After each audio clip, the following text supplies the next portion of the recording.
Bismillahirrahmanirrahim. Assalamualaikum warahmatullahi wabarakatuh. Salam cinta kebahagiaan. Hadirin, pernah lihat drama animasi anak-anak sidik? Lucu dan menjadi inspirasi buat semua. Namun, di sebalik garangnya Haji Sidik, banyak moraliti yang ingin dikongsi demi membina nilai pekerti.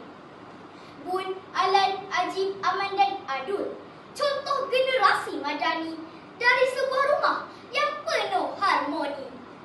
Sejambak kasih peneraju agenda, kombinasi juri saksama serta sidang pendengar yang mulia. Ayo, hayatilah pidato saya pembentukan sasya generasi madani. Hadirin, secara keseluruhannya, pembentukan sasya generasi madani merupakan usaha pengembangan pekerti dan peribadi dengan misi melahirkan masyarakat yang mampan dari segi pemikiran, kerohanian dan nilai-nilai murni kehidupan. Bagi mencapai tujuan tersebut, Umi Rubiah K. Hamzah menegaskan bahawa pembentukan sasya haruslah bermula dari rumah.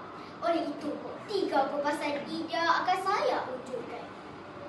Hadirin, pertama, membina akhlak mulia menerusi didikan keluarga. Rumah ialah sekolah pertama anak-anak, ibu bapa guru utama mereka. Perilaku, pemikiran dan kecenderungan anak-anak cerminan ibu bapa. Maka, didikan keluarga haruslah sempurna selari hasrat karamah insaniah. Misalnya, terapkan didikan agama, wujudkan etika dan budayakan adab susila. Marah bukan benci tetapi mendidik dengan hati. Sesekali membiar bukan tidak peduli tetapi mengajar hidup berkali. Lihatlah kejayaan Fakhrul Iman Zainuddin berjaya memperoleh 11A tambah dalam CJ Pembelajaran Malaysia SPM 2025. Datang daripada belakang penaga goreng pisang, namun memiliki akhlak mulia dan semangat juang yang luar biasa. Kejayaan ini membuktikan bahawa asas pendidikan yang kukuh mampu melahirkan insan yang hebat. Biar didikan tegas ketika kecil, apabila dewasa, perketinya menjadi contoh. Hadirin, kedua, membina budi bahasa menerusi nilai murni dalam keluarga.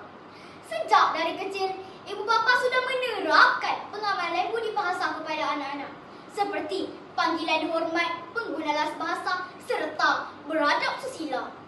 Sebab itulah Datuk Fazilah Kamsah sangat menekankan aspek pelakuan dan pertuturan yang positif.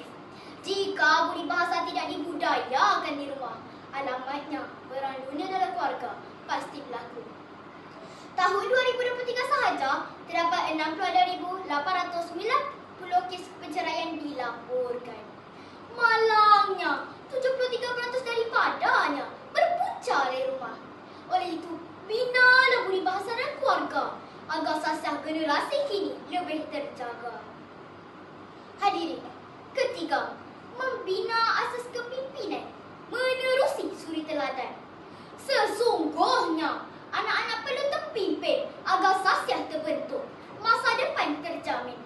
Ibu bapa wajar menjadi suri teladan dalam membina disiplin menyemai jati diri berpanjangan.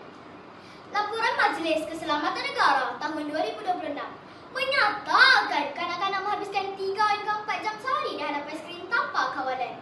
Maka, peraturan di rumah haruslah ditetapkan, teladan ditunjukkan tanpa pengecualian.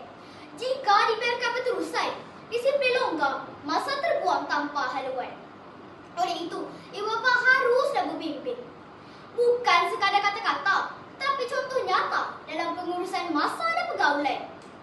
Kerana bagaimana acuan, begitulah kuihnya. Kesimpulannya, demi generasi madani, pembentukan sasya haruslah bermula dari rumah. Anak-anak ibarat kain putih, ibu bapa yang mencoraknya dengan warna dan media yang berbeza. Namun, matlamat yang sama, indah dan bermakna. Oleh itu,